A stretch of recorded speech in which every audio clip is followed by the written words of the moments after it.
Clear? तो कहता है between two identical surfaces friction is maximum. I repeat, between two identical surfaces friction is maximum. हम carrom board खेलते थे, carrom board खेलने के लिए ऊपर क्या लगा देते थे? हल्का सा टैल्कम पाउडर डाल देते हैं। Yes sir. Yes sir. Talcum powder से क्या होता है, उसके जो ये इरेगुलरिटीज है, इनकी ग्रूव्स हैं, ये भर जाते हैं। ठीक है ना? अगर ये इरेगुलरिटीज यानी कि ग्रूव्स भर जाएंगे तो फ्रिक्शन क्या हो जाएगी? कम हो जाएगी। आई बात समझ नहीं आई? Yes sir. ठीक है ना? व्हेन द फ्रिक्शन,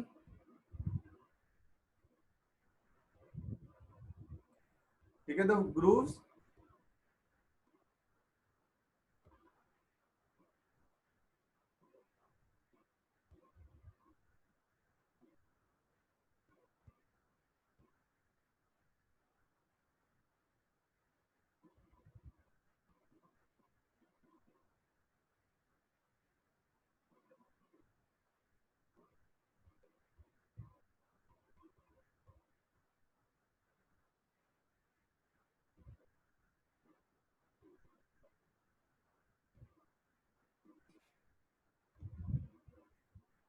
अब बताओ, जहां पे भी हम लुब्रिकेंट डालते हैं तो ये ग्रूव्स भर जाते हैं। ठीक है? कहीं पे हमें देखो, जैसे हमने छोटे होते पढ़ा हुआ है 7th 8th में भी, हम टायरों के ऊपर ग्रूव्स डालते हैं ताकि फ्रिक्शन बढ़ जाए, ताकि टायर स्लिप ना करे। अगर टायर फ्लैट हो जाता है तो फ्रिक्शन कम हो जाती है, स्लिपिंग के चांसेस बढ़ जाते हैं। यस और नो? Yes sir.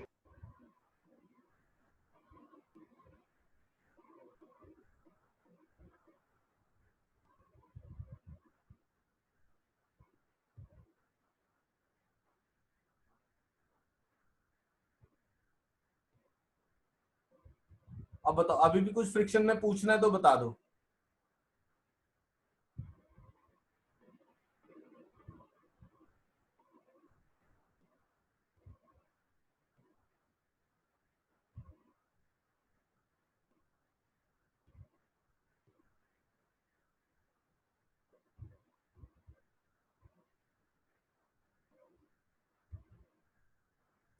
खुशी, क्लियर बेटा फ्रिक्शन? Yes sir. अब खुशी मेरे को आंसर देना बेटे। ये दो सरफेसेस हैं, फ्रिक्शन है। ठीक है खुशी? Yes sir. मैं इसको थोड़ा सा दबा देता हूं, अब फ्रिक्शन बढ़ेगी कम होगी? सर दबाने से चेंज नहीं आना चाहिए ना फ्रिक्शन में। आप करके देखो, पहले हाथ ऐसे रखो, ऐसे रब करके देखो, फिर इसको थोड़ा दबाओ और फिर ऐसे रब करके देखो। सर बढ़ रही है। बढ़ रही है? Yes sir. ओके। स्नेहिल, क्यों बढ़ रही है? सर क्योंकि इंटरलॉकिंग ज्यादा बढ़ रही है सर। इंटरलॉकिंग ज्यादा बढ़ गई। Very good. सर मतलब ज्यादा डीप हाँ? इंटरलॉक हो रहा है। क्या? सर डीप इंटरलॉक हो रहा है सर ज्यादा। अब पहले अगर मैंने लाइट सा रखा था तो हो सकता है कुछ इंटरलॉकिंग ना हुई हो, जब मैंने दबा दिया तो जो इंटरलॉकिंग नहीं हुई थी वो भी होगी और वो रोक रही है चलने से। ठीक है बात? Yes sir. Yes sir. बोलो। तो वो जो चीज नहीं भी चल पा रही थी वो भी थोड़ी सी फ्रिक्शन बढ़ जाएगी उसमें। तो लिखे, by increasing the external force, by increasing external force या एक्सटर्नल प्रेशर, ऐसे लिख सकते हो, external pressure, the number of interlocking increases, the number of interlocking increases, which increases the frictional force between two surfaces. which increases the frictional force between two surfaces.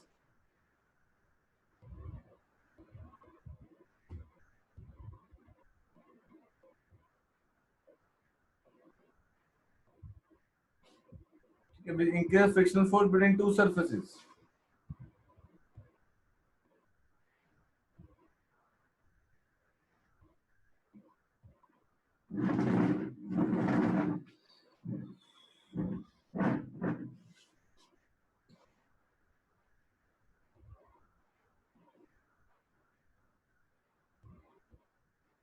एक तरीके से मैं ये सोच सकता हूं कि जितनी इंटरलॉकिंग ज्यादा, फ्रिक्शनल फोर्स उतनी ज्यादा।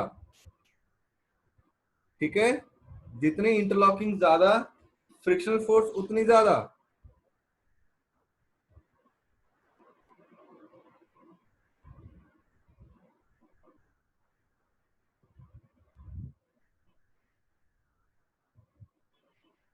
क्लियर बात? Yes, sir.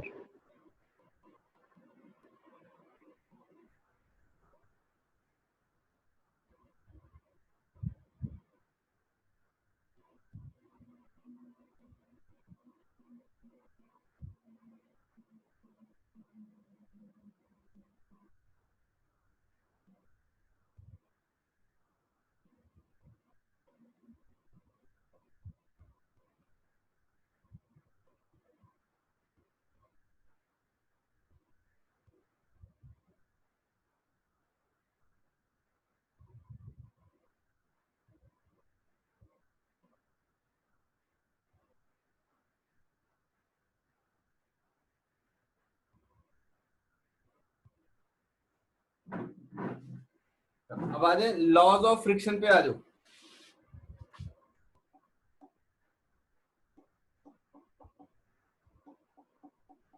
Laws of friction number 1, friction acts in a direction, friction acts in a direction opposite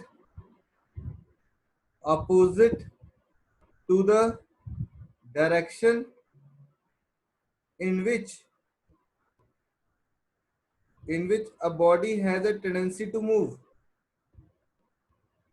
in which a body has a tendency to move।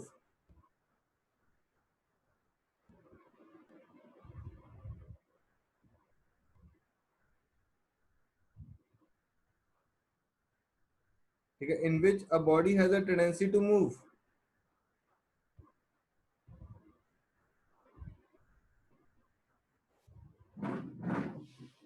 ठीक है, number 2, friction do not depend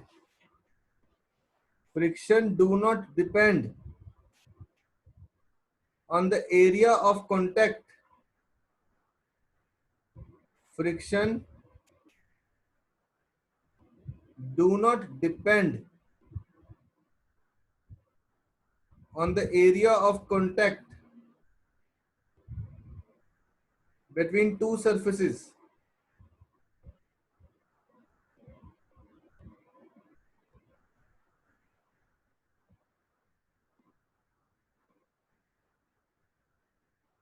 ठीक है, friction do not depend on the area of contact between two surfaces।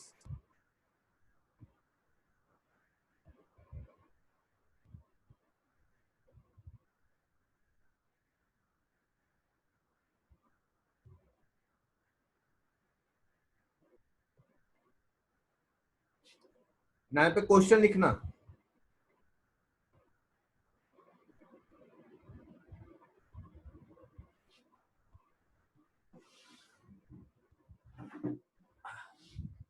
In a cycle,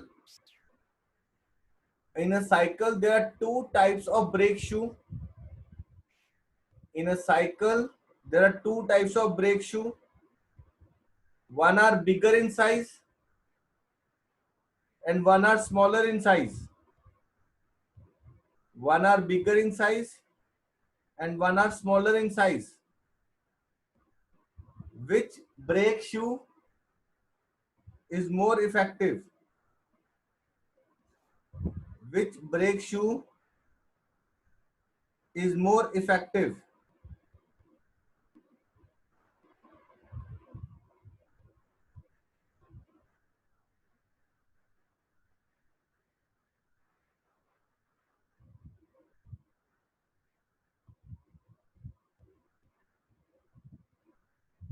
clear? Answer क्या आएगा? Both the brake shoes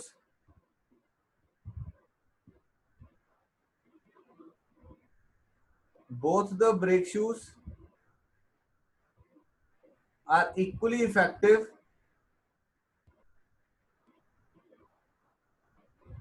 as the friction do not depends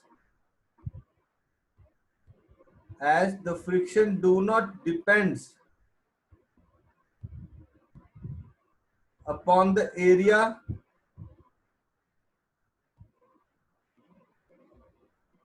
of contact. Friction do not depends upon the area of contact.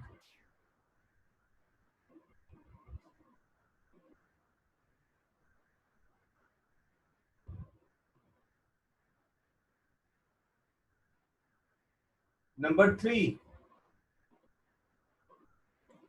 friction is constant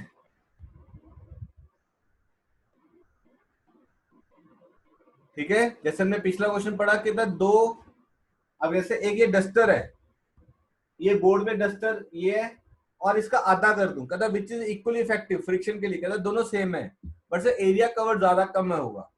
ठीक है, next, friction between two surfaces in contact,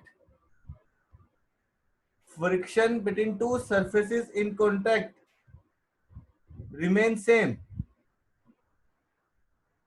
Friction between two surfaces in contact remain same.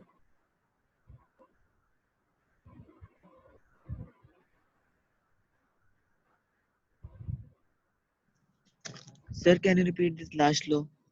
Friction between two surfaces in contact remain same.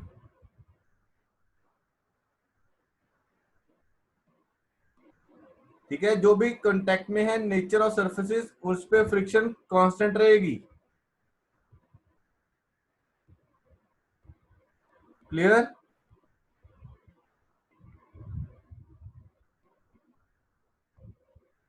Yes, sir.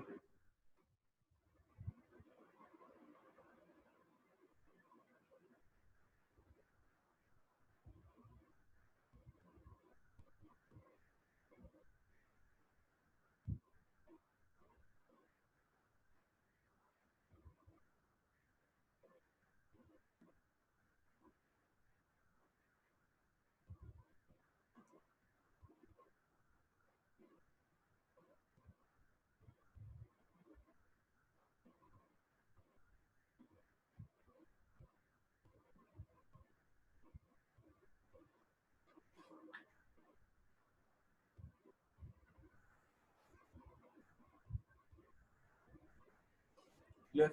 The fourth law, which is the most important, frictional force is directly proportional. Frictional force is directly proportional to Rn. Rn